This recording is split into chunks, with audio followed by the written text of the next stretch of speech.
Next heading आपका है function of the kidney. Kidney पढ़ लिया, उसका काम ही नहीं पता चला तो फिर पढ़े क्या? Function of kidney. चलिए, फिजिक्स वाले सर का बहुत यूज कर लिए, केमिस्ट्री वाले सर का भी यूज किए। अभी आप यहाँ पे फंक्शन ऑफ द किडनी में केमिस्ट्री का एक और यूज करेंगे हम लोग। ध्यान से सुनिए, आप देखिए होइएगा कि पीसीटी डीसीटी में H प्लस का सिक्रीशन हो रहा था, नहीं हो रहा था? H प्लस का क्या हो रहा था? सिक्रीशन हो रहा था। तो यदि आप पीसीटी में और डीसीटी में यदि H प्लस का सिक्रीशन करोगे तो वो चीजें यूरिन से पास होगी। यूरिन से क्या होगा? पास होगा। तो इसका मतलब ये हो गया कि आप H प्लस को यूरिन में डाल रहे हो, और ये H प्लस जो आएगा वो कहां से आएगा? ब्लड से। ब्लड से, क्लियर? ये H प्लस जो आएगा ब्लड से आएगा, और इधर यदि पीसीटी और डीसीटी के अंदर यदि आ रहा है तो ये पास किधर से करेगा? तो यूरिन के थ्रू पास करेगा। इतना यदि आप सीख लिए तो आपका कॉन्सेप्ट पूरा क्लियर हो जाएगा, फंक्शन ऑफ द किडनी आपका क्लियर रहेगा। तो यदि ब्लड से H प्लस को निकाल के आप यूरिन में डाल रहे हैं तो इसका मतलब ये हो गया कि ब्लड के पीएच को आप बढ़ा रहे हैं और ऑप्टिमम तक लेकर के आ रहे हैं। क्लियर हो गया? और यदि यूरिन में H प्लस को डाल रहे हैं तो यानी यूरिन के पीएच को घटा रहे हैं, और घटा करके लेकर के आ रहे हैं उसको 6 तक, क्योंकि यूरिन का जो पीएच होता है वो 6 होता है। तो जब ब्लड का पीएच बढ़ने लगेगा, ब्लड का पीएच बढ़ने लगेगा ऑप्टिमम से, तो H प्लस के सिक्रीशन को बंद कर देंगे। ब्लड का पीएच यदि बढ़ने लगेगा ऑप्टिमम से तो H प्लस के सिक्रीशन को क्या करेंगे? बंद कर देंगे। और ब्लड का पीएच जब घटने लगेगा तो H प्लस के सिक्रीशन को बढ़ा देंगे। तो इस तरीके से ये बोला जा सकता है कि किडनी जो है वो ब्लड के पीएच को मेंटेन करता है। क्लियर हो गया? अब कब समझेंगे कि बढ़ रहा है घट रहा है? तो आपके केमिस्ट्री के सर जो है वो पीएच और H प्लस का इनवर्सली का रिलेशन बताए होंगे कि pH inversely proportional to H plus concentration. Clear हो गया? तो केमिस्ट्री के सर जो आपको बताएं कि पीएच जो है वो इनवर्सली प्रोपोर्शनल टू है H प्लस कंसंट्रेशन। तो यदि हमारा ब्लड का पीएच यदि बढ़ रहा है, पीएच यदि बढ़ रहा है ऑप्टिमम से, तो इसका मतलब हो गया कि यदि पीएच ज्यादा है इसका मतलब उसमें H प्लस क्या है? कम है। तो H प्लस कम है तो उसको तो यूरिन से पास मत कराओ, क्योंकि ऑलरेडी तुम्हारे ब्लड में क्या है? H प्लस कम है। तो इसी लेकर के किडनी क्या करेगा? H प्लस को इस कंडीशन में, जब ब्लड का पीएच हाई रहेगा तो उस कंडीशन में किडनी H प्लस को ब्लड से यूरिन के थ्रू पास नहीं करवाएगा, ताकि ऑप्टिमम पीएच क्या रह सके? मेंटेन। तो डाउट नहीं है? तो यहां पे ठीक पकड़िएगा। और यदि ब्लड में पीएच घटने लगे ऑप्टिमम से,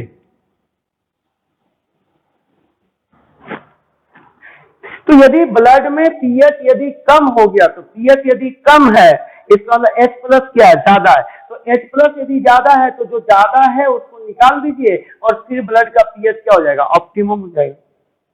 तो किडनी क्या कर रहा है? ब्लड के पीएच को रेगुलेट कर रहा है। क्या करके? तो H प्लस का सिक्रीशन करवा के और नहीं करवा के, सिक्रीशन करवा के और नहीं करवा के, दोनों तरीके से ब्लड के पीएच को मेंटेन कर दे रहा है। लेकिन ये जो H प्लस यदि यूरिन में आएगा तो यूरिन का पीएच को क्या करेगा? कम कर देगा, और वो पीएच कितना पे लेके चला जाएगा? 6 के पास में। तो यूरिन को इसलिए क्या बोला जाता है कि स्लाइटली एसिडिक होता है। क्लियर हो गया? तो आपको दोनों कंडीशन देख करके समझा दिया, और ये फिजिक्स के सर आपको चूंकि समझा रखे थे इसलिए मेरे लिए ज्यादा आसान हो गया।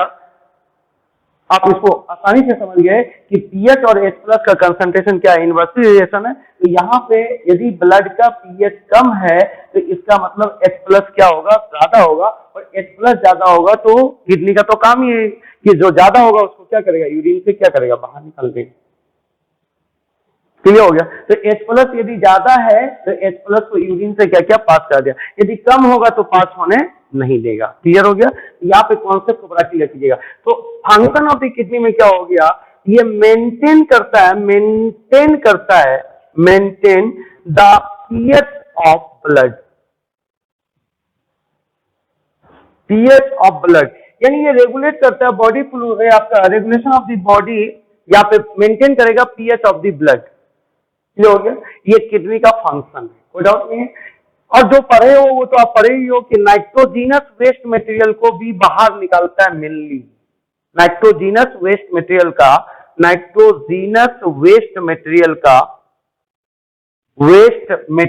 का रिमूवल करता है।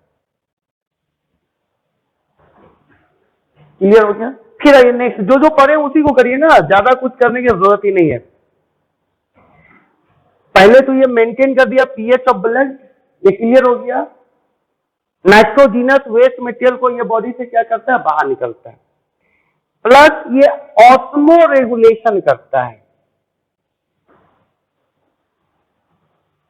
ऑस्मो रेगुलेशन का मतलब हो गया कि बॉडी में साल्ट एंड वाटर के कंसंट्रेशन को मेंटेन करता है। इसका मतलब हो गया कि ऑस्मो रेगुलेशन यदि बोल रहे हैं तो ये किडनी क्या करेगा, बॉडी में मेंटेन करेगा बॉडी फ्लूइड, इतना लिखेंगे ना मैं, बॉडी फ्लूइड एंड आपका इलेक्ट्रोलाइट।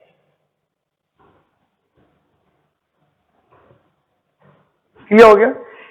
तो 3 फंक्शन अभी तक आपको बताया कि ऑस्मो रेगुलेशन करवाता है। ऑस्मो रेगुलेशन का मतलब हो गया कि मेंटेन करेगा बॉडी फ्लूइड एंड इलेक्ट्रोलाइट के कंसंट्रेशन को ऑप्टिमम रेंज तक।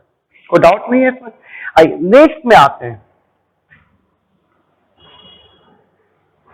ये जो आपका किडनी है ये एक हार्मोन बनाता है, एक हार्मोन का फॉर्मेशन करता है जिसका नाम है इरिथ्रोपोएटिन।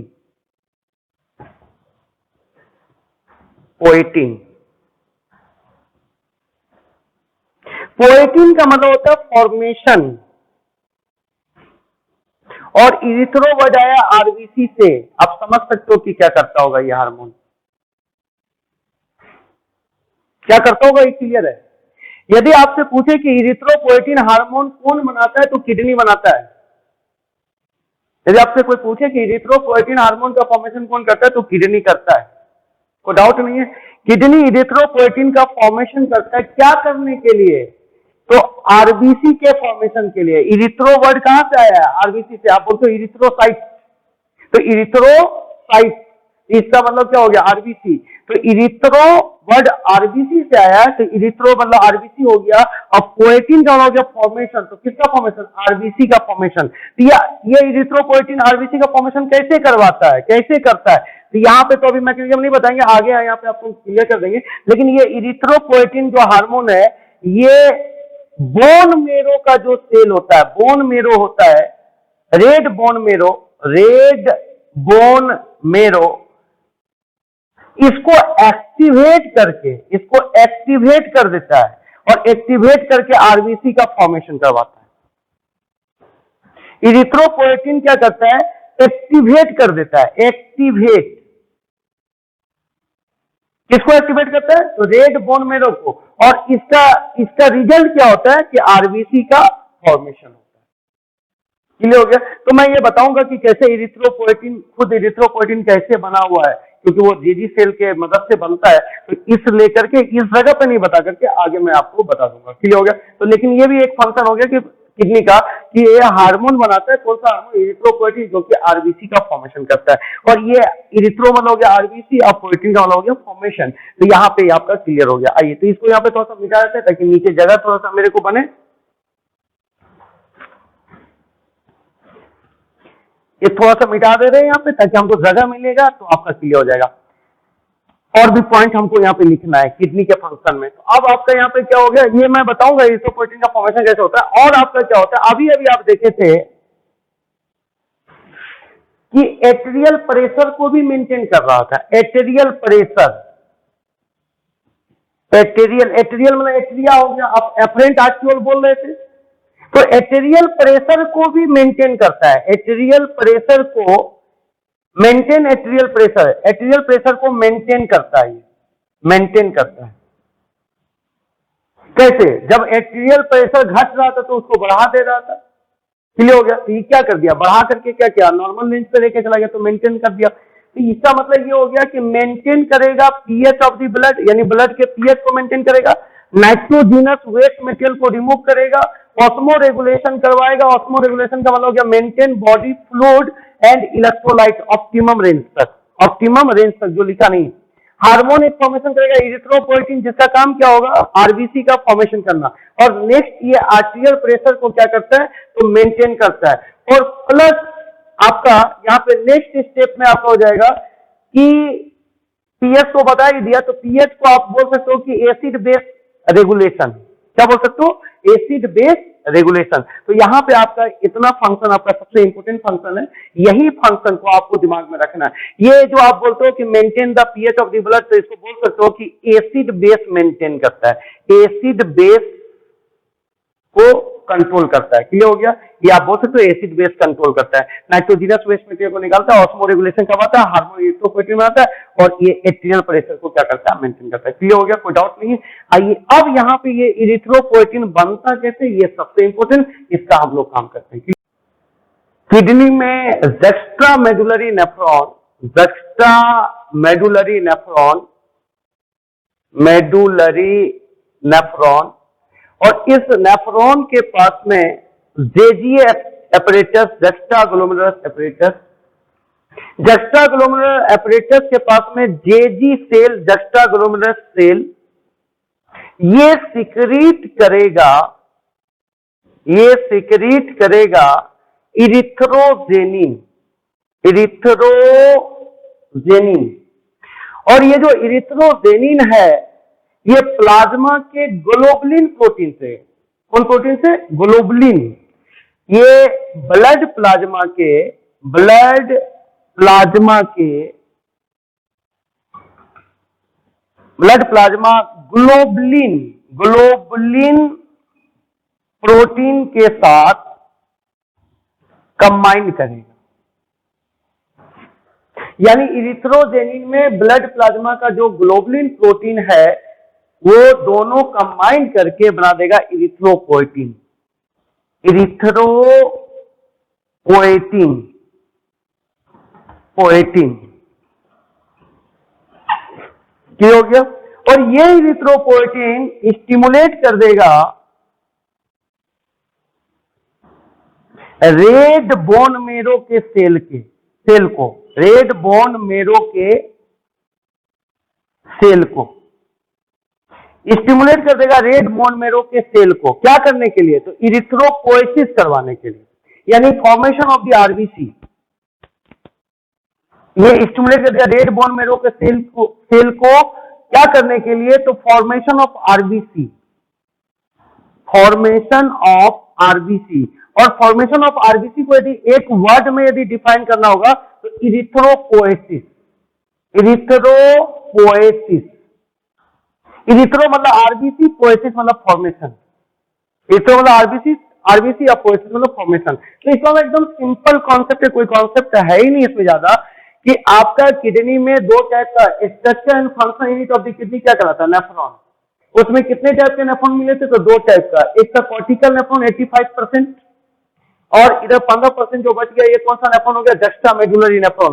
जक्स्ट्रा मेडुलरी नेफ्रॉन में जेजी एपरेटस, जेजी एपरेटस में JG cell, JG cell secrete किया इरिथ्रोजेनिन, जो ब्लड प्लाज्मा के ग्लोबुलिन प्रोटीन के साथ कंबाइन किया, और कंबाइन करके बना दिया इरिथ्रोपोइटिन। इरिथ्रोपोइटिन स्टिमुलेट कर दिया किसको, रेड बोन मेरो के सेल को, क्या करने के लिए, तो फॉर्मेशन ऑफ आरबीसी करने के लिए। और ये फॉर्मेशन ऑफ आरबीसी को आप क्या बोलते हो, इरिथ्रोपोएसिस, क्लियर हो गया। वो डायलिसिस बोलते हैं, या उसको बोलते हैं आर्टिफिशियल किडनी, आर्टिफिशियल किडनी। ये आर्टिफिशियल किडनी की जरूरत आपको कब पड़ेगी, तो तब पड़ेगा जब आपका नेचुरल किडनी जो है वो काम नहीं कर पा रहा है। तो काम नहीं कर रहा है तो इसका मतलब क्या होगा कि ब्लड में नाइट्रोजिनस वेस्ट मटेरियल क्या होगा, फंसने लगेगा। क्लियर हो गया? तो इसलिए करके ब्लड से हमको क्या करना है कि नाइट्रोजिनस वेस्ट मटेरियल को बाहर निकालना है। इसके लिए वर्ड आता है डायलिसिस। कौन सा वर्ड आता है? अब ब्लड के लिए कौन सा वर्ड लगा होगा? हीमो। तो यहां पे ये हो जाएगा हीमोडायलिसिस। Haemodialysis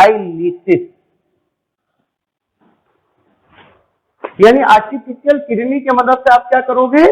haemodialysis. और हीमोडायलिसिस में क्या होगा? तो ब्लड में जो नाइट्रोजिनस वेस्ट मटेरियल जमा हो गया है उसको हम लोग बाहर निकाल देंगे। क्लियर हो गया? अब आइए, इस आर्टिफिशियल किडनी के लिए हमको क्या क्या चीज की जरूरत पड़ेगी, पहले रिक्वायरमेंट को हम लोग लिख लेते हैं। तो पहले यूज क्या क्या इसमें होता है, आर्टिफिशियल किडनी में क्या क्या यूज होता है। आर्टिफिशियल किडनी क्या करवाता है? हीमोडायलिसिस करवाता है। यानी वैसा पेशेंट जिसका किडनी फेल्योर हो गया है पार्शियली या कंप्लीटली, उसके लिए हम लोग आर्टिफिशियल किडनी की मदद से हीमोडायलिसिस करते हैं। हीमो वर्ड किसके लिए आया? ब्लड के लिए। और डायलिसिस का मतलब हो गया कि वेस्ट मटेरियल को बाहर निकालना। क्लियर? तो इसके लिए हमको सबसे पहले एक सेलेक्टिव परमेएबल मेम्ब्रेन चाहिए, जिस मेम्ब्रेन का नाम होगा, मेरे पास है भैया वो मेम्ब्रेन मेरे पास है, ये है सेलोफेन। तो सेलोफेन नहीं बोलिएगा, सेलोफेन। क्लियर हो गया? ये नहीं कि बस सेलोफेन है तो भैया हीमोडायलिसिस के लिए सेलोफेन चाहिए। नहीं, सेलोफेन नहीं चाहिए, यहां लिखना नहीं है। लिखना होता तो भले सेलोफेन बोलते, लेकिन यहाँ पे सेलोफेन। क्लियर हो गया? इसको दिमाग में रखिएगा। यहाँ पे आपको चाहिए सेलोफेन मेम्ब्रेन, पेन नहीं। पेन तो लिखने के काम आएगा। हाँ भैया हीमोडायलिसिस करना तो किस पेन से लिख दिए? तो सेलोफेन से लिख दिए। किस मेम्ब्रेन से किए? तो सेलोफेन मेम्ब्रेन से कर दिए। क्लियर हो गया? यहाँ पे क्लियर करिएगा। तो सेलेक्टिव परमेबल मेम्ब्रेन, कुछ बच्चे होंगे जिनको ये भी नहीं पता चलेगा सेलेक्टिव परमेबल मेम्ब्रेन बोलते किसको, तो थोड़ा सा समझ करते हैं, इसके बाद आगे बढ़ेंगे। वैसा मेम्ब्रेन जिससे सेलेक्ट होकर के मटेरियल पार करे। जैसे सपोज दैट यहाँ पे आपको 3 टाइप का हम लोग मटेरियल लेते हैं। एक देखिए राउंडेड है, एक ट्रायंगुलर ले रहे हैं, एक स्क्वायर ले रहे हैं। अब ये मटेरियल इधर से इस मेम्ब्रेन के थ्रू पार कर गया, लेकिन इसको पार नहीं करने दिया गया और इसको भी पार नहीं करने दिया गया। इसका मतलब ये जो मेम्ब्रेन है इसको सेलेक्ट करके पार करवा दिया और इस दोनों को पार करने नहीं दिया। तो इस तरह के मेम्ब्रेन को बोलते हैं सेलेक्टिव परमेबल मेम्ब्रेन। कोई डाउट है? क्लियर हो गया यहाँ? और उस मेम्ब्रेन का यहाँ पे क्या नाम है? सेलोफेन। क्लियर हो गया? आइए नेक्स्ट क्या चाहिए हमको। नेक्स्ट मेरे को क्या चाहिए? तो नेक्स्ट मेरे को चाहिए,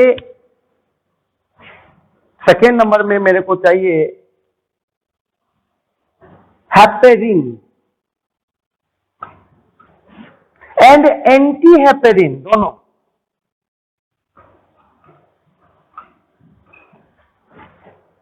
क्या क्या चाहिए?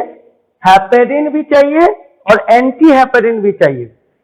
अब आप बताइएगा मेरे को, आपका ब्लड क्लॉट नहीं करता है, थक्के के रूप में नहीं आता है, किसके कारण? तो हेपेरिन के कारण।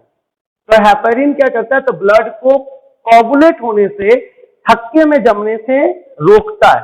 और एंटी हेपेरिन क्या करेगा? उसका अपोजिट काम करेगा। तो हम यूज करेंगे जब तो आपको दिखा देंगे कि हेपेरिन और एंटी हेपेरिन क्या कर रहा है। तो यहां पे आपका हो गया हेपेरिन और एंटी हेपेरिन। तो डाउट? अब आइए नेक्स्ट स्टेप में हम लोग तीसरे स्टेप में काम करते हैं। अब क्या चाहिए? अब हमको चाहिए डायलिसिंग सॉल्यूशन। Dialysing solution. इस डायलिसिंग सॉल्यूशन जो हम लोग लेंगे, इस सॉल्यूशन में प्लाज्मा ही होगा। ब्लड प्लाज्मा मैं बहुत बार आपको पढ़ा रखा हूं, लेकिन उसमें नाइट्रोजिनस वेस्ट मटेरियल नहीं होगा। नाइट्रोजीनस वेस्ट मटेरियल को माइनस कर दीजिए उस प्लाज्मा में, तो उस सॉल्यूशन का नाम हो जाएगा डाइल्यूजिंग सॉल्यूशन। नहीं समझ में आया? पूरा क्लियर हो गया? तो यानी आपका रिक्वायरमेंट क्या हो गया? तो पहले सेलेक्टिव परमेबल मेम्ब्रेन लिए जो कि सेलोफेन है का बना हुआ है, हेपेरिन लिए, एंटी हेपेरिन लिए, प्लस एक डाइल्यूजिंग सॉल्यूशन लिए जो diluting solution same as plasma concentration है except nitrogenous waste material, except nitrogenous waste material. तो यानी प्लाज्मा में से नाइट्रोजिनस वेस्ट मटेरियल को हटा देंगे, plasma minus nitrogenous waste material, जो सॉल्यूशन बचेगा उस सॉल्यूशन को कौन सा सॉल्यूशन बोलेंगे? डाइल्यूजिंग सॉल्यूशन बोलेंगे। क्लियर हो गया? अब इसका यूज करते हैं हम लोग। क्लियर हो गया? अब हमारे पास में एक पेशेंट आया है जिसका किडनी फेल्योर हो गया है। क्लियर हो गया? तो अब उस पेशेंट का ब्लड को हम लोग क्या करेंगे? डायलिसिस करेंगे। हीमो मतलब हो गया ब्लड, और डायलिसिस मतलब बोल सकते हो यहाँ पे प्यूरिफाई करना, यानी नाइट्रोजिनस वेस्ट मटेरियल को निकालेंगे, प्यूरिफाई कर देंगे, कोई डाउट नहीं है। तो यहां पे कैसे करेंगे? ध्यान से सुनना। एक पेशेंट जो आया मेरे पास में, उसका किडनी फेल्योर हो रखा है, तो हम लोग क्या करेंगे? उसके आर्टरी से, उसका जो आर्टरी होगा, ये हो गया आर्टरी, आर्टरी से ब्लड निकालेंगे क्योंकि आर्टरी में ब्लड प्रेशर हाई होगा तो तेजी से ब्लड निकलेगा। तो आर्टरी से क्या करेंगे? ब्लड को निकालेंगे। क्लियर? तो आर्टरी से हम लोग क्या करेंगे कि ब्लड को निकाल लेंगे और निकाल करके इसको लेके आएंगे आर्टिफिशियल किडनी में, यानी हीमोडायलिसिस वाले चैम्बर में। क्लियर? तो वो जो लेकर के आएंगे, तो इसमें जो ये इस तरह का क्वाइल्ड स्ट्रक्चर बना हुआ है, यही आपका है सेलेक्टिव परमेबल मेम्ब्रेन, जिसका नाम है सेलोफेन। ठीक हो गया? ध्यान से सुनिएगा एकदम। तो ये आप उसका ब्लड को लेकर के यहाँ पे आ गए किसमें? तो डायलिसिंग चैम्बर में, और उस चैम्बर में जो सेलोफेन का ट्यूब है, उस ट्यूब से होकर के उसके ब्लड को क्रॉस करवा रहे हैं। अब ध्यान से सुनिएगा, ये जो आर्टरी से जो ब्लड ये पास किया, और ये जो आप इस ब्लड को बॉडी से बाहर निकाल रहे हैं, और ये जो डायलिसिंग चैम्बर में लेकर के आप आ रहे हो, तो यहां बॉडी से जैसे ही ब्लड बाहर निकलता है तो उसका कोगुलेट होने का चांसेस बहुत ज्यादा हो जाता है। वो थक्के में जमने लगेगा, जैसे दूध फटता है तो थक्के में जमने लगता है, तो वो कोगुलेट होने लगेगा। तो कोगुलेट होने से रोकने के लिए हम लोग यहाँ पे हेपेरिन डाल देते हैं। यूज हो गया हेपेरिन का? हेपेरिन डाल देंगे, हेपेरिन। हेपेरिन हमने यहाँ पे डाल दिया, और ये हेपेरिन इस जो ब्लड जो बॉडी से बाहर निकला है, इसको इस ट्यूब में कोगुलेट होने नहीं देगा। तो ये ब्लड इस ट्यूब में, ये ट्यूब किसका बना हुआ है? सेलोफेन का बना हुआ है। तो इस ट्यूब में ब्लड क्या होगा? मूव करेगा। तो ये जो डायलिसिंग चैम्बर आपका है, ये जो डायलिसिंग चैम्बर आपका है, ये डायलिसिंग चैम्बर में आप सॉल्यूशन यूज करोगे। ये जो डायलिसिंग चैम्बर है, इस डायलिसिंग चैम्बर में आपका सॉल्यूशन भरा हुआ होगा। इस डायलिसिंग चैम्बर में क्या भरा हुआ होगा?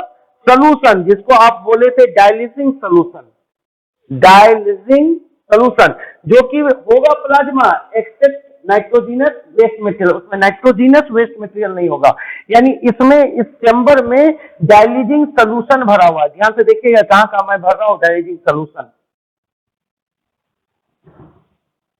डायलिसिंग सॉल्यूशन भरा हुआ है, और इसी में क्वाइल्ड आपका सेलोफेन का ट्यूब है, और उस सेलोफेन ट्यूब में आर्टरी से क्या हो रहा है कि ब्लड आ रहा है, और मैंने उसमें क्या ऐड कर दिया? हेपेरिन, ताकि ये जो सेलोफेन ट्यूब में ब्लड जाए वो कोगुलेट नहीं करे, ताकि वो मूव कर जाए।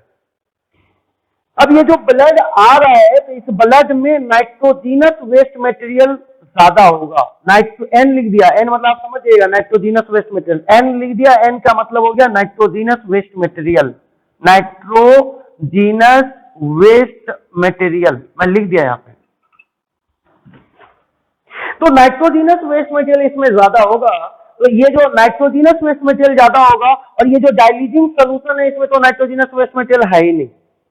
क्लियर हो गया? तो इसलिए के क्या होगा, इधर नाइट्रोजिनस वेस्ट मटेरियल ज्यादा है और इधर नाइट्रोजिनस वेस्ट मटेरियल है ही नहीं, तो ये ज्यादा से किधर आ जाएगा, तो कम के तरफ। तो नाइट्रोजिनस मटेरियल अपना ज्यादा से किधर आ गया, कम की तरफ आ गया। तो इसलिए करके यहां से जैसे जैसे चलता चला जाएगा नाइट्रोजिनस वेस्ट मटेरियल बाहर निकलने लगेगा, बाहर निकलता जाएगा, बाहर निकलता जाएगा, डाइल्यूजिंग सोल्यूशन में आता जाएगा। तो ज्यादा से किधर आने लगेगा, कम। अब नाइट्रोजिनस वेस्ट मटेरियल इधर आ गया तो इधर कम हो गया, तो ज्यादा से कम के तरफ आपका नाइट्रोजिनस वेस्ट मटेरियल बाहर निकलेगा। ये जो एरो ऐसे करके दिखा दिए इसका मतलब ये नाइट्रोजिनस वेस्ट मटेरियल को बाहर निकाल रहा है। तो इस तरीके से नाइट्रोजिनस वेस्ट मटेरियल क्या होगा, बाहर निकलने लगेगा। और नाइट्रोजिनस वेस्ट मटेरियल जब इस ब्लड से बाहर निकल जाएगा तो बोलेंगे कि ब्लड जो है आपका प्यूरिफाई हो गया, यानी उसमें अब नाइट्रोजिनस वेस्ट मटेरियल है लेकिन कम है। क्योंकि ये जब बाहर निकलने लगेगा तो एक समय ऐसा आएगा कि इधर का नाइट्रोजिनस वेस्ट मटेरियल यानी उस सोल्यूशन का और अंदर का जो नाइट्रोजिनस वेस्ट मटेरियल दोनों बराबर हो जाएगा, और बराबर हो जाएगा तो फिर उसके बाद पास आउट नहीं होगा। तो ये नहीं हो जाएगा कि डाइल्यूजिंग सोल्यूशन में डालोगे तो पूरा का पूरा नाइट्रोजिनस वेस्ट मटेरियल आपका हीमोडाइलेजिंग जो सोल्यूशन है, हीमोडाइलेजिंग सोल्यूशन उसमें आ जाएगा, ऐसा नहीं होगा।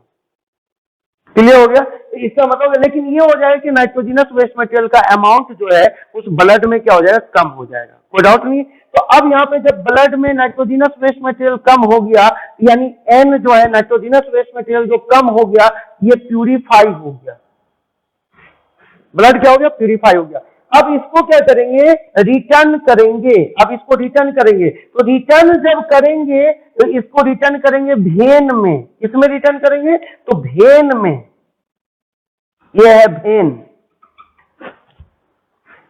ये जब आपका प्यूरिफाई हो गया यानी नाइट्रोजिनस वेस्ट मटेरियल इस ब्लड में कम हो गया, तो इसको रिटर्न किसमें करेंगे, वेन में। निकाले किससे से, आर्टरी से, क्योंकि प्रेशर ज्यादा है, इसमें घूमने में आसानी हो जाएगा।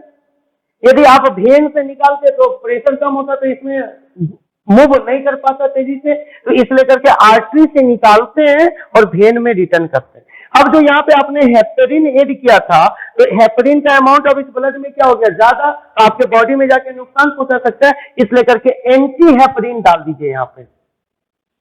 एंटी, ये नहीं दिख रहा होगा, ये आपको नहीं दिख रहा होगा। यहाँ पे आप क्या करिएगा, इसमें आप एंटी हेपरिन डाल दोगे, इसमें आप एंटी हेपरिन डालोगे, एंटी हेपरिन, और तब जाकर के उसको एंटी हेपरिन डाल करके ब्लड को क्या करोगे, रिटर्न कर दोगे वेन में।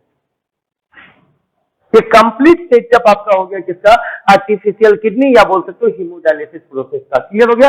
ये चीज आपको दिमाग में रखना होगा। इसमें हम लोग यूज करते हैं सिलेक्टिव परमेबल मेम्ब्रेन, जो सेलोफेन होता है, जो कि सेलोफेन का ट्यूब है, ये सेलोफेन ट्यूब है जो कॉइल्ड स्ट्रक्चर है।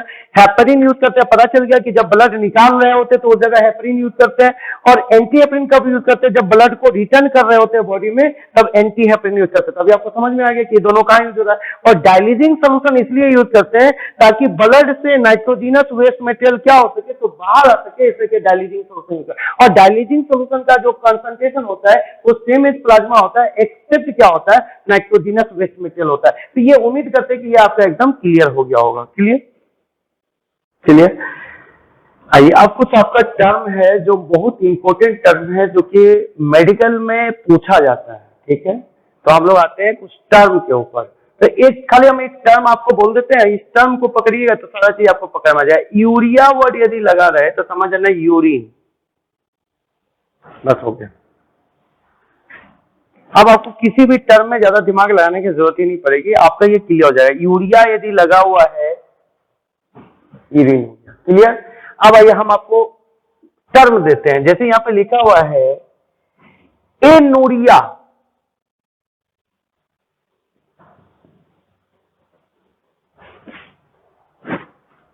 क्लियर हो गया? तो कुछ मत कीजिए, मैं आपको बताया था क्लासरूम में भी कि ए का मतलब होता है नॉट, और यूरिया मतलब हो गया यूरिन, तो यानी इसमें यूरिन का फॉर्मेशन नहीं होगा। नोट्स आपके पास में, नोट्स पे आपका लिखा हुआ है कि मैं आपको टर्म से बता दिया कि यदि वो टर्म में एनूरिया लगा हुआ है तो आप समझ सकते हो कि यूरिया मतलब बता दिया यूरिन, तो यहाँ पे यूरिया लगा हुआ है और ए आगे में लगा हुआ है, तो ए जनरली आगे में जब लगता है, जनरली बोल रहा हूं, ऑलवेज नहीं बोल रहा हूं, तो वो हो जाता है एनूरिया। क्लियर हो गया? ए यदि जनरली आगे लगा रहता है तो उसका मतलब होता है एब्सेंट या नॉट। ये क्लियर हो गया। तो एक बार इसी तरह से क्लास में बोला था कि ए यदि लगा रहेगा आप समझ जाइएगा कि वो एब्सेंट है या नहीं है। बच्चा पढ़ के चला गया, उनके यहाँ एक बच्चे का जन्म हुआ मेडिकल आपके हॉस्पिटल में, और वहां पे वो सर्टिफिकेट जब बाहर आया तो सर्टिफिकेट में लिखा हुआ था ए लाइव। अब बच्चा उसको तोड़ दिया कैसे, ए का मतलब नॉट, लाइफ मतलब जिंदा। तो ऐसा गलती मत कर लीजिएगा। मैं बोला जनरली ए यदि आगे लगा रहेगा तो इसका मतलब हो जाएगा कि वो नहीं होगा। क्लियर हो गया। लेकिन हमेशा नहीं। अब इस केस में ए लाइव का मतलब मरा हुआ नहीं है, वो जिंदा है। इतना बड़ा मिस्टेक मत कर लीजिएगा। तो यहाँ पे लेकिन ये क्लियर हो गया कि ए लगा हुआ है तो इसका मतलब नॉट हो जाएगा, और यूरिया का मतलब यूरिन हो जाएगा, यानी यूरिन का फॉर्मेशन नहीं होगा। कितनी फेल हो गया, इसका मतलब यही हो गया एनूरिया। ये एक टर्म हो गया, यानी इस केस में यूरिन का फॉर्मेशन नहीं होगा, यानी नो प्रोडक्शन ऑफ यूरिन। एक में लिख दे रहा हूं, बाकी में नहीं लिखूंगा, बाकी में इस तरह से तोड़ूंगा। A no production of urine. Clear हो गया। दूसरा टर्म आइए इसी में, एनूरिया है तो दूसरा आइए पोलीयूरिया। पोलीयूरिया क्लियर हो गया। तो यहां पे क्या हो गया कि पोली का मतलब हो गया मोर, पोली मतलब मेनी होता है, मोर होता है, और यूरिया का मतलब हो गया यूरिन। यानी जो यूरिन होगा वो ज्यादा बनेगा, ज्यादा होगा। क्लियर हो गया। लेकिन यहां पे इस पोलीयूरिया में भी मोर यूरिन की बात होती है, और एक वर्ड होता है यहां पे डायूरेसिस। डायूरेसिस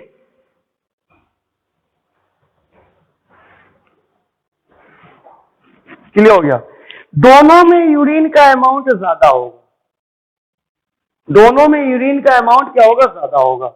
लेकिन पोलीयूरिया में जो ज्यादा यूरिन होगा उसका रीजन ये होगा कि जो आपका नेफ्रॉन है उससे वाटर का रीएब्जॉर्प्शन कम होगा, वाटर का रीएब्जॉर्प्शन कम होगा।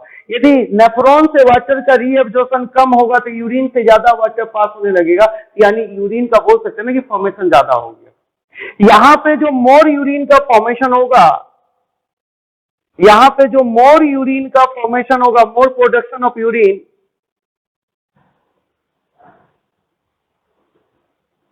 यूरिन इसका कारण क्या होगा, तो इसका कारण होगा ये मोर प्रोडक्शन ऑफ यूरिन हुआ है, इसका कारण क्या होगा, less reabsorption of water.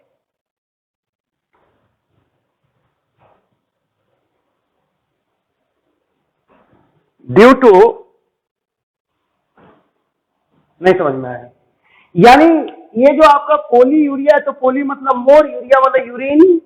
Polyuria condition में more production of the urine होगा due to less reabsorption of water, water का रीएब्जॉर्प्शन कम हो रहा है। यानी बोल सकते हैं कि एडीएच कम बन रहा है। एडीएच कम बनेगा तो वाटर का रीएब्जॉर्प्शन क्या होगा, कम होगा, तो वो पोलीयूरिया कंडीशन में जा सकता है। नॉर्मल कंडीशन में भी एडीएच हमारे बॉडी में बनता है जो कि वाटर को रीअब्जॉर्ब करके बॉडी में रखता है, तो उसके कारण यूरिन का जो अमाउंट होता है वो कम होता है। तो यहां पे भी मोर प्रोडक्शन ऑफ यूरिन है, और ये जो डायूरेसिस है इसमें भी आपका क्या हो जाएगा कि मोर प्रोडक्शन ऑफ यूरिन होगा, मोर प्रोडक्शन ऑफ यूरिन। यानी कहने का मतलब पोलीयूरिया में भी मोर प्रोडक्शन ऑफ यूरिन है और डायूरेसिस में भी मोर प्रोडक्शन ऑफ यूरिन है। अंतर दोनों में क्या है, तो डायूरेसिस में मोर प्रोडक्शन ऑफ यूरिन का मतलब यहां पे हो गया due to more formation of urine.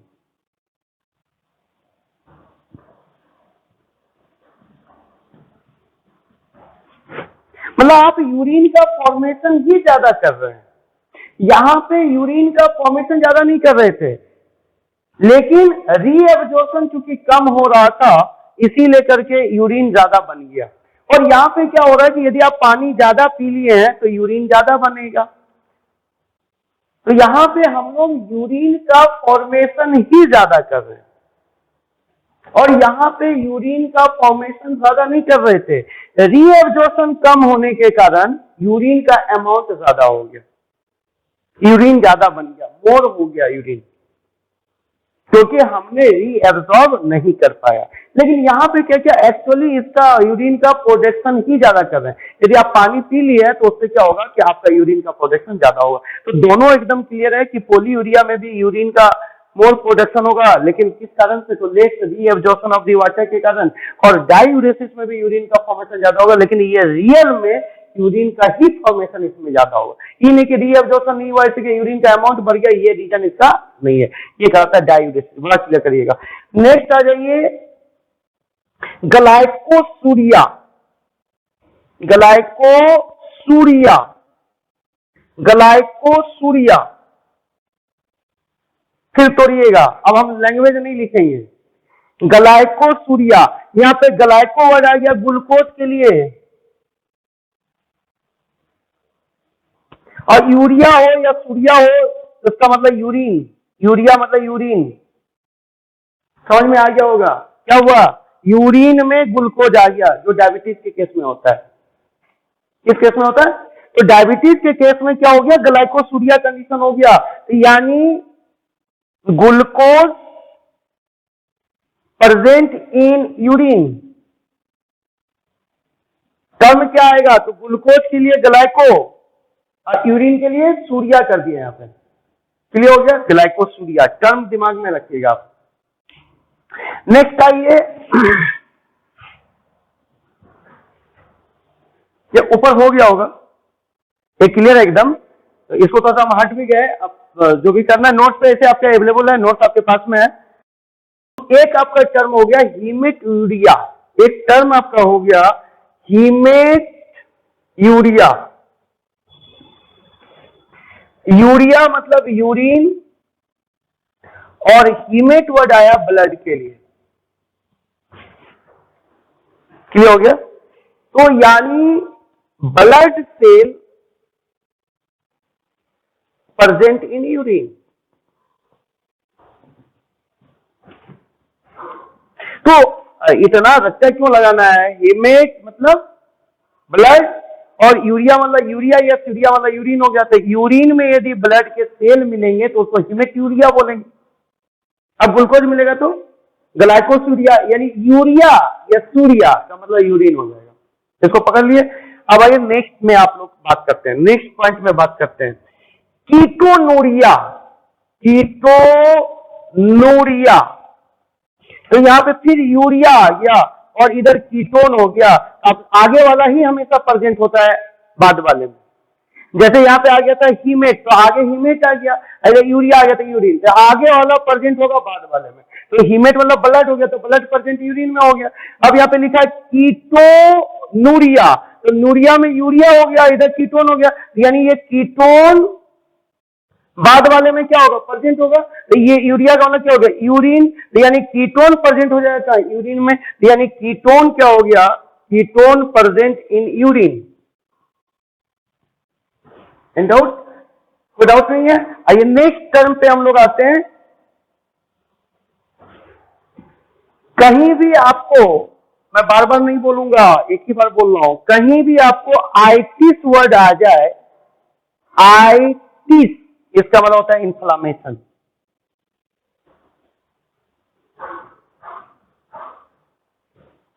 Inflammation होता है स्वेलन।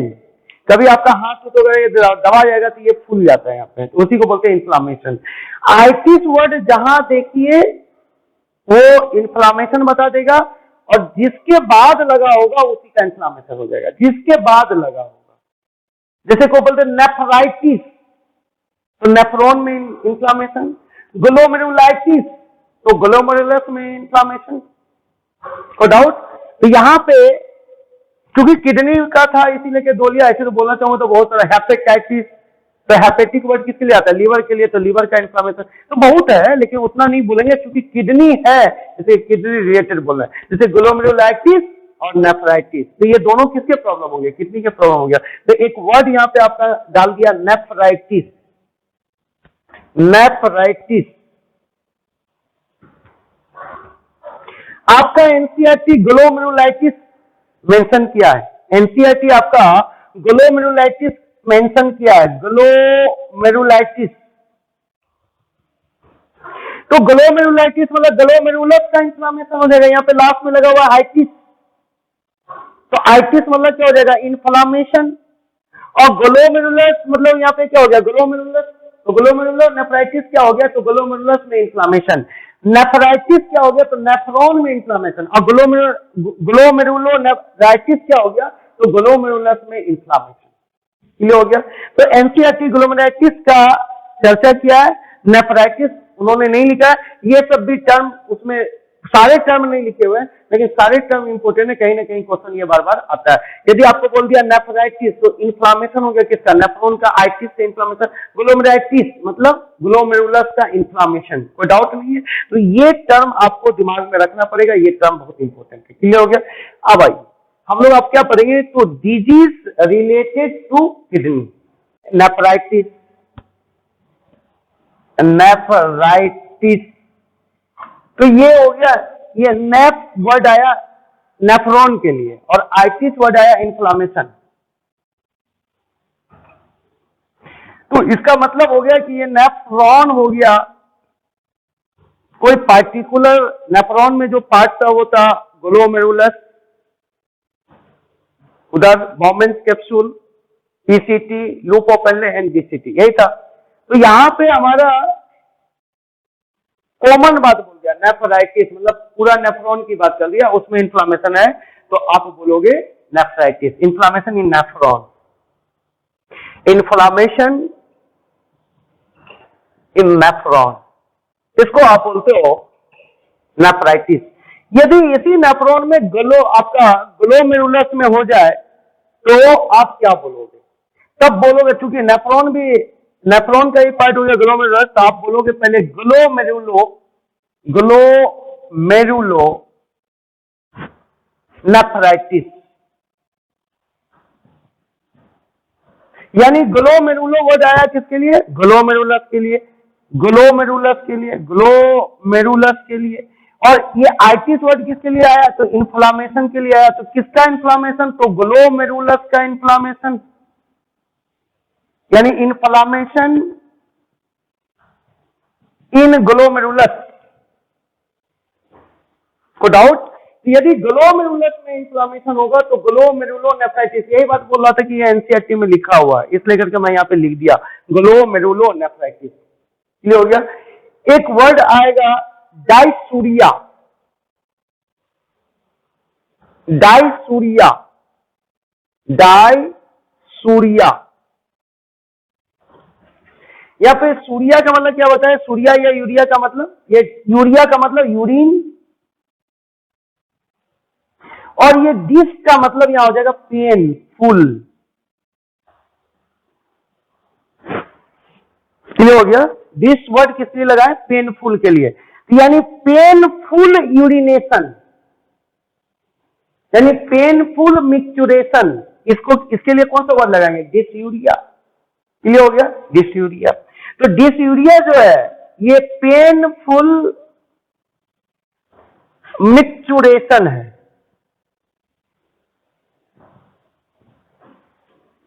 यानी यूरिनेशन करने के समय यदि दर्द होगा तो उसके लिए वर्ड आ जाएगा डिसयूरिया। यदि कोई बोले कि हमको यूरिनेशन करने के समय दर्द हो रहा है तो इसका मतलब उसको क्या हो गया, डिसयूरिया हो गया। क्लियर हो गया। एक वर्ड आगे आएगा लेकिन यहां पे यूज कर दे रहे हैं, एक वर्ड आता है यूरेमिया। यूरेमिया क्या होगा कि आपके ब्लड में यूरिया का अमाउंट इंक्रीज करने लगेगा, इसके लिए वर्ड क्या आएगा, यूरेमिया। बड़ा वर्ड क्लियर रखिएगा, एकदम वर्ड में कुछ ज्यादा ही नहीं, खाली जो लिंक से थोड़ा सा हट के उसको दिमाग में रखना है। ये भी लिंक से नहीं हटा हुआ। डिस का मतलब होता है पेनफुल और यूरिया मतलब यूरिन, तो यानी पेनफुल यूरिनेशन के लिए डिस यूरिया लगता है। यूरेमिया जो है इसमें क्या हो गया, यूरेमिया में यूरिया, ये जो यूरिया होता है, ये ब्लड में यूरिया का अमाउंट यदि इंक्रीज करने लगता है तो इसको बोलते हैं यूरेमिया। कोई डाउट नहीं है, पूरा क्लियर हो गया। और एक वर्ड होता है कि यदि आप फास्टिंग में हैं या आप लिपिड ज्यादा ले रहे हैं तो आपके ब्लड में कीटोन बढ़ेगा। क्या बढ़ेगा, कीटोन का अमाउंट बढ़ने लगेगा। तो कीटोन का अमाउंट बढ़ना ये भी बताता है कि आप फास्टिंग में है, यानी तो आप लिपिड सब्सटेंस ज्यादा यूज कर रहे हैं। क्लियर हो गया, कोई डाउट नहीं, आगे आइए। ये आपके थे टर्म, इस टर्म से क्वेश्चन पूछा जाता है, आप टर्म को बड़ा क्लियर करके रखिएगा, इसमें कहीं पे भी आप कंफ्यूजन नहीं रखिएगा। अब आइए हम लोग देखेंगे डिजीज ऑफ किडनी, यानी किडनी से रिलेटेड डिजीज, किडनी से रिलेटेड डिजीज के विषय में हम लोग देखेंगे कि किडनी से रिलेटेड डिजीज कौन कौन सा है।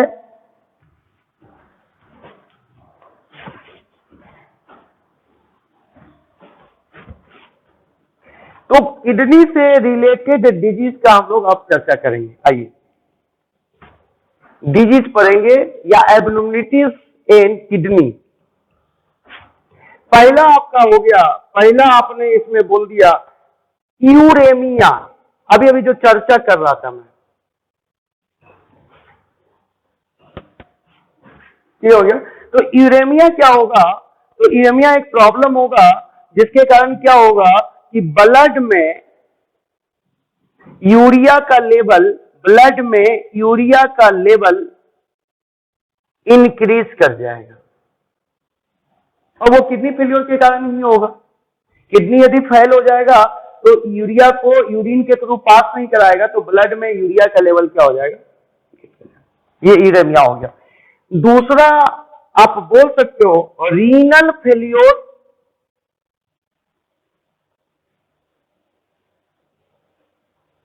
या किडनी फेल्योर।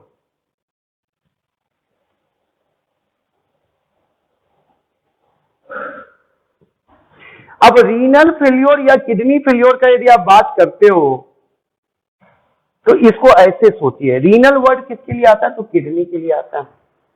अब कोई बच्चा एग्जाम में यदि फेल करेगा तो जो ज्यादा महान होगा वो सारे पेपरे में फेल कर जाएगा, तो सारा पेपर में फेल कर गया तो बोलेंगे कि कंप्लीट फेल्योर है, और जो उसे थोड़ा कम महान होगा वो कुछ पेपर में फेल करेगा तो बोलेंगे पार्शियल फेल्योर है। कंप्लीट फेल्योर का मतलब एक भी पेपर में वो पास ही नहीं किया है। और कंप्लीट फेल्योर ऑफ किडनी यदि आप बोलते हैं, ये रीनल फेल्योर बोलते हैं, तो इसमें यदि कंप्लीट फेल्योर बोलते हैं तो किडनी एकदम काम करना ही बंद कर दिया, काम कर ही नहीं रहा है। और पार्शियल फेल्योर बोलते हैं तो इसका मतलब जितना काम करना चाहिए उतना काम नहीं कर रहा है। क्लियर हो गया, तो फेल्योर दो टाइप का होगा। अब यदि रीनल फेल्योर या किडनी फेल्योर होगा तो उसके कारण क्या क्या होगा, उसके कारण क्या क्या होंगे, उसका रिजल्ट क्या होगा। यदि किडनी फेल्योर हो गया या रीनल फेल्योर हो गया तो उसका रिजल्ट क्या होगा। तो सबसे पहला रिजल्ट ये होगा, यदि complete failure of the kidney हो गया, जिसका मतलब यूरिन का फॉर्मेशन नहीं होगा, तो एन्यूरिया हो सकता है। कंप्लीट फेल्योर है तब, तो कंप्लीट यदि फेल्योर है तो एन्यूरिया का केस हो सकता है, एन्यूरिया। और क्या हो सकता है, किडनी का काम ये भी था कि यदि बॉडी में एक्सेस वाटर है तो उसको बाहर निकाल देना। यदि आप ज्यादा पानी पीते हो तो सारा पानी को यदि बॉडी में रख ले किडनी, तो पता चला कि बॉडी फूल जाएगा आपका। तो किडनी करता क्या है, जो आपके बॉडी में जो एक्सेस वाटर है उसको भी बॉडी से बाहर निकाल देता है। तो यदि किडनी फेल्योर हो गया तो वाटर रिटेंशन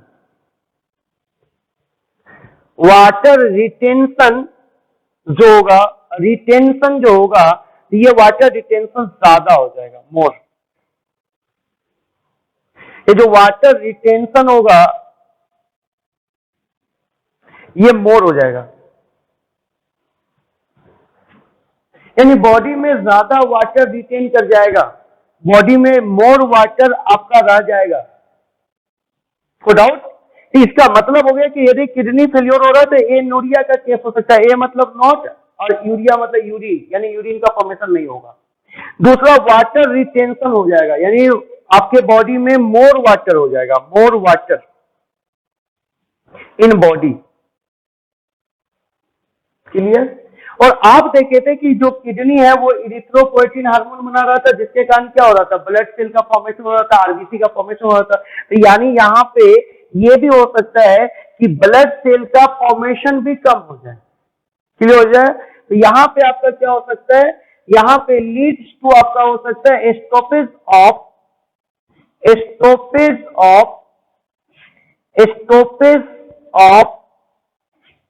इरिथ्रोपोएसिस,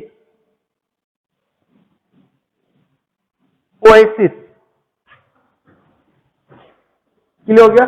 यानी यहाँ पे आरबीसी का भी फॉर्मेशन को रोक सकता है, आरबीसी का फॉर्मेशन कम हो जाएगा, इरिथ्रोपोएसिस आपका नहीं होगा। इसको ना रीनल फेल्योर या किडनी फेल्योर होता है तो एनुरिया हो जाएगा, यूरिन का फॉर्मेशन नहीं होगा। यदि कंप्लीट फेल्योर है तब यूरेमिया भी हो सकता है। यदि किडनी फेल्योर है तो वो क्या करेगा कि ब्लड से यूरिया को निकाल करके यूरिन के थ्रू पास नहीं करेगा तो यूरेमिया भी हो जाएगा, एनुरिया भी हो जाएगा, यूरेमिया भी हो सकता है। वाटर बॉडी में रिटेन कर जाएगा, बॉडी फूल जाएगा। यानी बॉडी फूलने लगे तो एक कंडीशन ये भी हो सकता है कि किडनी फेल कर रहा है। और RBC stoppage of the erythropoiesis भी हो सकता है, इरिथ्रोपोएसिस को भी वो रोक देगा, कोई डाउट नहीं है। तो इरिथ्रोपोएसिस भी आपका रोक सकता है। क्लियर हो गया? अब आइए नेक्स्ट में, यहाँ पे नेक्स्ट में आप यदि बात कीजिएगा इरिथ्रोपोएसिस, इरिथ्रोपोएटिन नहीं बना करके उसको रोक देना। आइए नेक्स्ट में हम लोग बात करते हैं। नेक्स्ट में यदि हम लोग बात करें इसी डिजीज में, यदि हम लोग बात करें तो यहां पे आपका हो सकता है किडनी स्टोन या रीनल स्टोन, किडनी स्टोन या इसी को आप बोल सकते हो रीनल स्टोन। क्लियर हो गया? और आपका एनसीईआरटी स्पेशली लिखा है कि जो किडनी स्टोन जो होता है उसमें ऑक्सलेट का चर्चा किया है, ऑक्सलेट।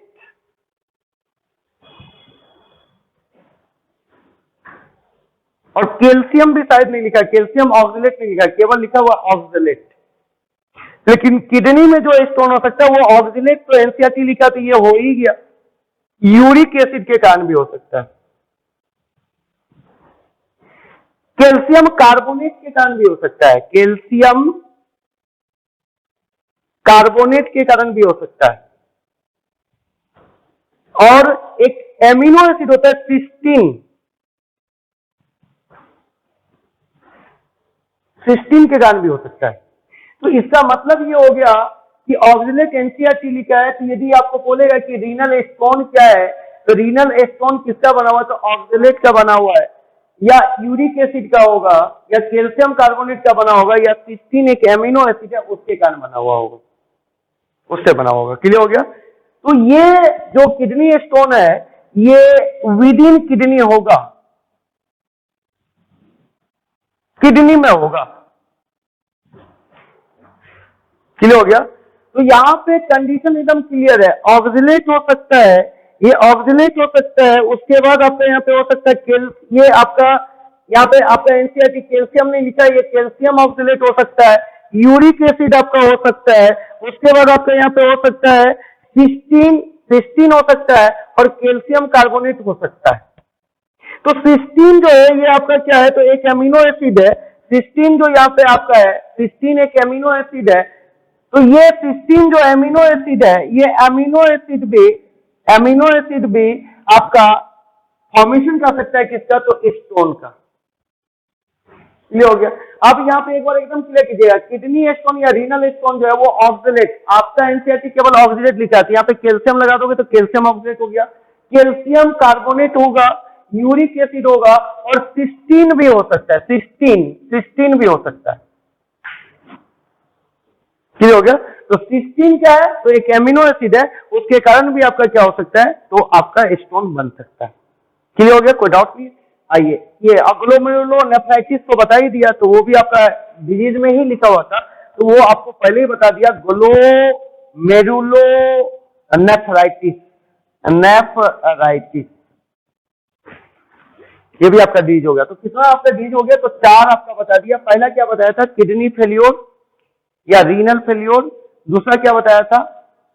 सेकेंड केस में आपका,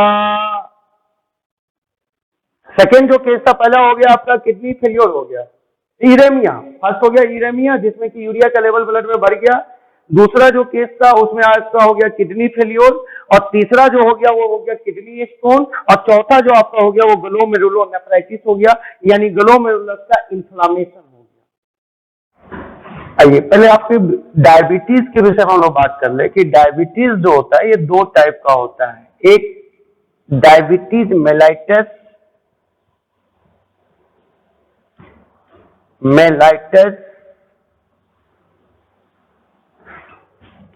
और दूसरा डायबिटीज है डायबिटीज इंसिपिडस।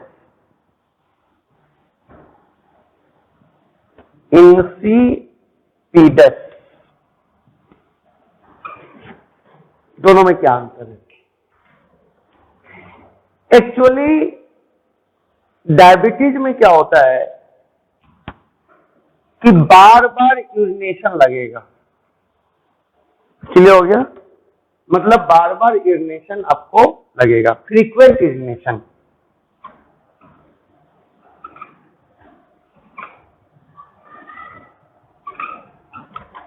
इसी सिम्टम के बेसिस पे दोनों को डायबिटीज बोल दिया गया, यानी फ्रीक्वेंट यूरिनेशन, बार बार यूरिनेशन, इसमें भी होगा, डायबिटीज मेलाइटस में भी होगा, और डायबिटीज मेलाइटस में भी होगा, और डायबिटीज इंसिपिडस में भी होगा। तो डायबिटीज मेलाइटस और डायबिटीज इंसिपिडस दोनों के केस में फ्रीक्वेंट यूरिनेशन होगा। तो ये जो डायबिटीज मेलाइटस है ये रियल यानी ट्रू डायबिटीज बोल सकते हो इसको, ट्रू डायबिटीज है ये। और ये ट्रू डायबिटीज नहीं है, ये क्लियर करिएगा, ये ट्रू डायबिटीज है ही नहीं, ट्रू डायबिटीज नहीं है ये। इसका मतलब ये ट्रू डायबिटीज है ही नहीं, नो ट्रू डायबिटीज। बस केवल इसमें डायबिटीज का सिम्टम है कि फ्रीक्वेंट यूरिनेशन हो रहा है, यानी तुरंत यूरिनेशन हो रहा है, बस इसी एक सिम्टम के कारण इसको डायबिटीज बोल दिया गया, इंसिपिडस को। लेकिन diabetes insipidus is not true diabetes, क्योंकि यदि कोई ट्रू डायबिटीज है तो उसमें क्या होना चाहिए? तो उसमें ब्लड में ब्लड ग्लूकोज लेवल हाई होना चाहिए, हाई, ब्लड का ग्लूकोज लेवल हाई होना चाहिए, यानी 100 मिलीग्राम पर 100 ml से ज्यादा होना चाहिए। दूसरा क्या होना चाहिए? ग्लाइकोसूरिया होना चाहिए, ग्लाइकोसूरिया।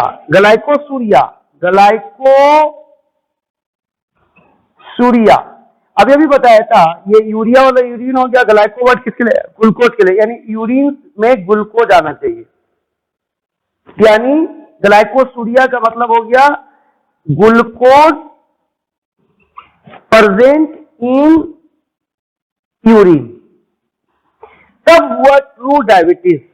और ट्रू डायबिटीज में कौन आएगा? तो डायबिटीज मेलाइटस, कोई डाउट नहीं है।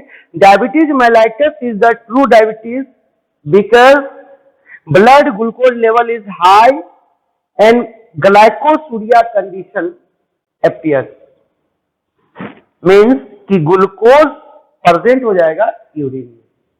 क्लियर? ये दोनों में से यहां पे कोई केस नहीं होगा। इस केस में ना ब्लड ग्लूकोज लेवल हाई होगा, no blood glucose level high, no blood glucose level high नहीं होगा, नॉर्मल रहेगा। यानी इस केस में ब्लड ग्लूकोज लेवल क्या होगा? नॉर्मल, और no glucose present in urine. बस ये एक ही डायबिटीज का सिम्टम रख रहा है जिसके कारण इसको डायबिटीज बोल दिया गया, इंसिपिडस को डायबिटीज बोल दिया गया। वो एक सिम्टम है फ्रीक्वेंट यूरिनेशन। और रियल डायबिटीज यदि किसी को है तो उसको मेलाइटस बोलेंगे। आगे डायबिटीज लगा दिया, डायबिटीज मेलाइटस। लेकिन ये जो डायबिटीज मेलाइटस होगा ये ट्रू डायबिटीज है। इसका पकड़ने का तरीका ये कि ब्लड में ग्लूकोज का लेवल हाई होगा और यूरिन से ग्लूकोज पास करेगा। और यदि डायबिटीज इंसिपिडस है तो insipidus is not true diabetes, not true diabetes. इसका मतलब उसमें ब्लड का ग्लूकोज लेवल हाई भी नहीं होगा, नॉर्मल ग्लूकोज लेवल होगा। यानी normal glucose level, normal glucose level in blood, glucose level and urine में भी ग्लूकोज एब्सेंट होगा, no glucose present in urine. Clear हो गया? केवल ये डायबिटीज इंसिपिडस डायबिटीज में क्यों आ रहा है? क्योंकि फ्रीक्वेंट यूरिनेशन इसमें हो रहा है। क्लियर हो गया? ये जो डायबिटीज मेलाइटस है ये इंसुलिन ट्रीटमेंट से सही हो जाएगा। इसमें इंसुलिन, ये इंसुलिन डिपेंडेंट है। यानी आप इसको यदि इंसुलिन दोगे डायबिटीज मेलाइटस वाले को तो उसका ब्लड ग्लूकोज लेवल नॉर्मल हो जाएगा और यूरिन में ग्लूकोज एब्सेंट हो जाएगा। यानी इसका डायबिटीज मेलाइटस को इंसुलिन चाहिए पेशेंट को। यदि आप उसको इंसुलिन दोगे तो उसका जो ये सिम्टम है, ये दोनों सिम्टम क्या हो जाएगा? हट जाएगा। ये भी सिम्टम उसका हट जाएगा, यानी फ्रीक्वेंट यूरिनेशन भी हट जाएगा, ब्लड ग्लूकोज लेवल भी नॉर्मल हो जाएगा और ब्लड यूरिन में ग्लूकोज भी एब्सेंट हो जाएगा। यानी जो ये तीन सिम्टम है ट्रू डायबिटीज के, ये तीनों सिम्टम क्योर हो जाएगा। क्या लेने से? तो इंसुलिन लेने से। लेकिन यदि इस पेशेंट को इंसुलिन दोगे तो ये सिम्टम नहीं हटेगा। फ्रीक्वेंट यूरिनेशन वाला जो सिम्टम है वो उससे नहीं हटेगा। लेकिन यदि इस डायबिटीज मेलाइटस वाले को यदि तुम इंसुलिन दे दोगे तो ये जो फ्रीक्वेंट यूरिनेशन का सिम्टम है ये हट जाएगा और इसके जो दो ट्रू सिम्टम है ये भी हट जाएगा और ये भी हट जाएगा, फ्रीक्वेंट यूरिनेशन भी रुक जाएगा। लेकिन यदि इस डायबिटीज इंसिपिडस वाले को यदि इंसुलिन दोगे तब भी उसका फ्रीक्वेंट यूरिनेशन हो रहा होगा, यानी उसका सिम्टम खत्म नहीं हुआ। इसका मतलब ये जो फ्रीक्वेंट यूरिनेशन है ये इंसुलिन पे डिपेंड नहीं हुआ, यानी इंसुलिन से ठीक नहीं हुआ। यदि इंसुलिन पे ये डिपेंड होता तो इंसुलिन डालते तो ये क्या हो जाता? ठीक हो जाता। तो इसका मतलब इसको बोलते हैं इंसुलिन इंडिपेंडेंट। इस डायबिटीज को बोलते हैं इंसुलिन इंडिपेंडेंट।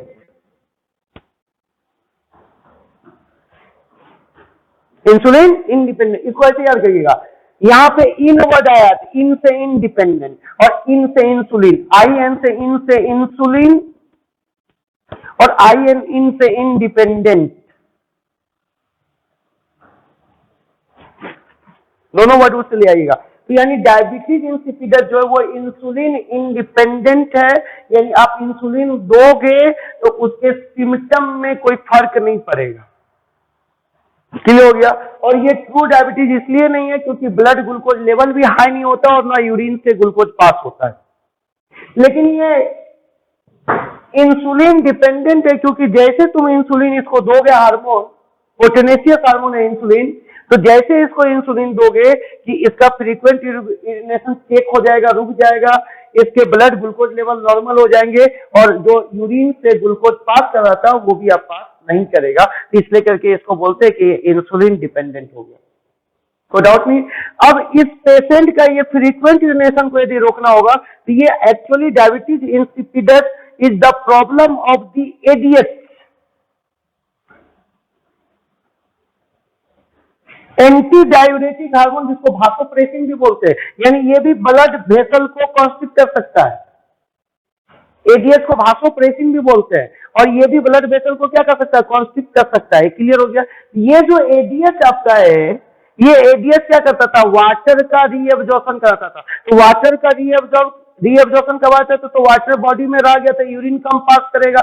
यही एडीएच जब कम निकलता है या नहीं निकलता है तो आपका वाटर का रीएब्जॉर्प्शन नहीं होगा तो यूरिन का फॉर्मेशन क्या होगा? ज्यादा। तो यूरिन का फॉर्मेशन ज्यादा होगा तो यूरिन फ्रीक्वेंट यूरिनेशन होता रहेगा और जितना ज्यादा यूरिनेशन होगा उतना ज्यादा प्यास भी लगेगा, पॉलीडिप्सा कंडीशन। तो जितना यूरिनेशन होगा उतना ज्यादा प्यास भी लगेगा, पॉलीडिप्सा कंडीशन भी आपका हो जाएगा। तो इसका मतलब हो गया कि ये जो डायबिटीज इंसिपिडस है ये एडीएच का प्रॉब्लम है। एडीएच का लो सिक्रीशन हो रहा है या नो सिक्रीशन हो रहा है, लो सिक्रीशन या नो सिक्रीशन और नो सिक्रीशन। तो ये दोनों कंडीशन में क्या होगा कि एडीएच क्या करेगा, यूरिन का फॉर्मेशन में आपका सारा एडीएच नहीं निकला तो यूरिन से वाटर को रीअब्सॉर्ब नहीं कर पाया, जिससे कि यूरिन ज्यादा बना तो यूरिन ज्यादा पास आउट होगा। तो इस पेशेंट को यदि एडीएच का इंजेक्शन लगा दिया जाए, एडीएच हार्मोन दे दिया जाए, तो इसका ये जो फ्रीक्वेंट यूरिनेशन ये रुक जाएगा, क्योंकि एडीएच जैसे दोगे तो यूरिन से वाटर को क्या कर लिया जाएगा, रीअब्सॉर्ब कर लिया जाएगा, तो यूरिन का फॉर्मेशन कम होगा, यूरिन में वाटर कम होगा तो कम फॉर्मेशन होगा, ये आपका फ्रीक्वेंट यूरिनेशन क्या होगा, बंद हो जाएगा। क्योंकि एडीएच नहीं बन रहा है या कम बन रहा है, इसलिए कि यूरिन ज्यादा बन रहा है। एडीएच और यूरिन फॉर्मेशन क्या है, तो इनवर्सली प्रोपोर्शनल है। यदि एडीएच ज्यादा बनेगा तो यूरिन कम बनेगा और एडीएच कम बनेगा तो यूरिन ज्यादा बनेगा। ADH and urine formation amount, ADH inversely proportional to urine amount.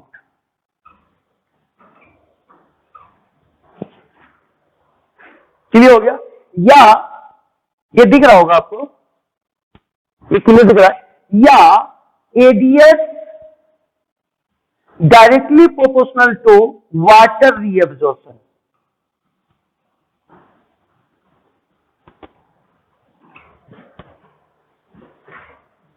यहां पे लिख रहा हूं, यहां पे ADS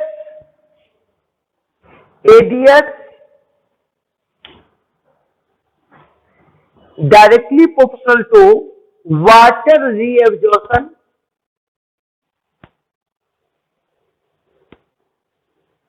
and inversely proportional to amount of urine। ये फिर नहीं दिख रहा होगा, आइए अब यहां पे लिख रहे हैं, ये दिख रहा होगा, ADS directly proportional to water reabsorption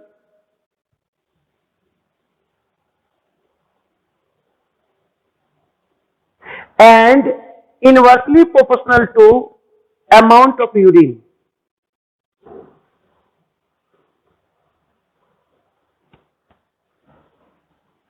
ये ऐसे पढ़ लीजिएगा, पढ़ने में नहीं बनेगा, मोबाइल टेढ़ा करना पड़ेगा। लाइए हम ही मेहनत करते हैं, रुकिए इसको सीधा करते, थोड़ा दिख ही नहीं रहा है, अच्छा बाद में कर लेंगे इसको।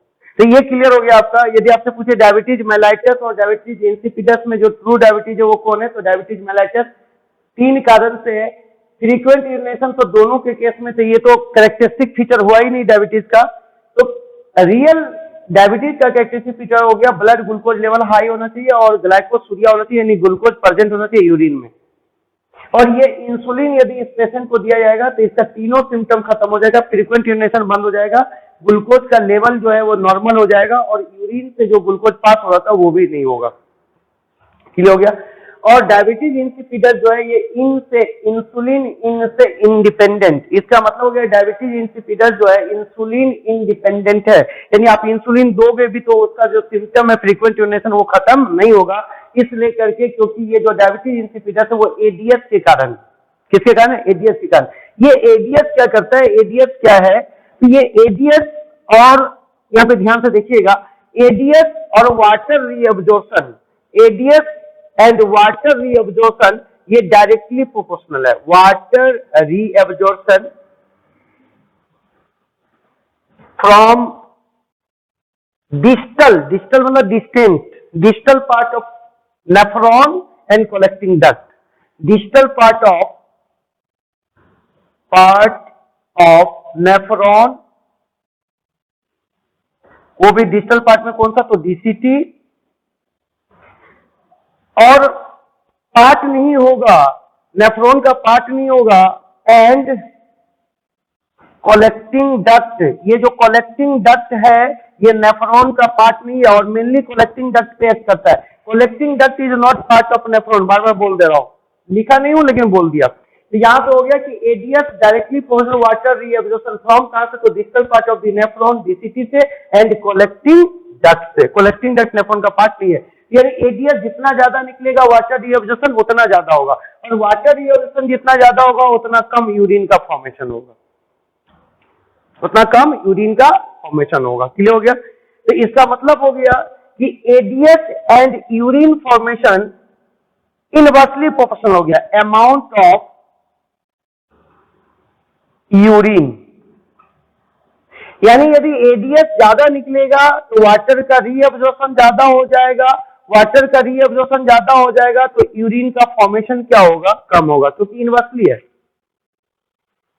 क्या है, इनवर्सली। तो एडीएच ज्यादा तो अमाउंट ऑफ यूरिन क्या होगा, कम हो जाएगा। क्यों कम हो जाएगा, तो वाटर का रीअब्जॉर्प्शन ज्यादा हो जाएगा, तो वाटर का रीअब्जॉर्प्शन ज्यादा हो जाएगा तो यूरिन का फॉर्मेशन क्या होगा, कम होगा। तो इसका मतलब ये हो गया कि एडीएच यदि बहुत कम बन रहा है या नहीं बन रहा है तो इसका मतलब क्या हो गया कि वाटर का रीअब्जॉर्प्शन कम होगा, तो एडीएच कम तो अमाउंट ऑफ यूरिन क्या हो जाएगा, ज्यादा, इसलिए करके फ्रीक्वेंट यूरिनेशन होगा। कोई डाउट नहीं है। तो ये आपके कॉन्सेप्ट थे और इसी कॉन्सेप्ट के साथ में ये चीजें आपका फिनिश हो गया। क्लियर।